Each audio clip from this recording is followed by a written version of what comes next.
បាទសួស្តីអ្នកទាំងអស់គ្នាណាវគ្គនេះខ្ញុំសូមលើកយកនៅប្រព័ន្ធរបស់ម៉ាស៊ីនត្រជាក់ហើយនិងប្រព័ន្ធរបស់ទឹកក្តៅសម្រាប់កម្ដៅនៅក្នុងឡាននេះក៏កម្ដៅក្នុងឡាននេះគេប្រើសម្រាប់តែប្រទេសក្តៅប្រទេសត្រជាក់ទេប្រទេសធ្លាក់ទឹកកកត្រជាក់មកគេប្រើបើស្រុកយើងក្តៅអញ្ចឹងយើងអត់ប្រើទេមួយនេះហើយនឹងមួយទៀតដែលចង់ផ្ដោតដែរគឺពាក្យបច្ចេកទេសនៃផ្នែកមួយរបស់ឡានហ្នឹងក៏គេហៅឲ្យខ្លះដែរអានេះគឺជាកញ្ឆេងក្តៅអញ្ចឹងកញ្ឆេងក្តៅគេឲ្យឈ្មោះថា condenser ហើយ compressor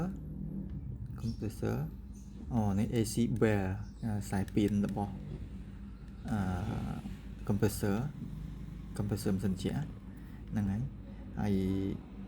line AC line ហើយ AC line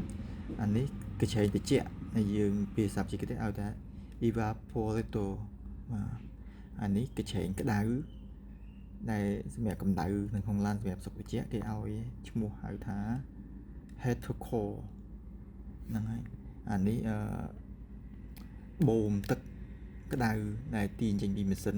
គេ water pump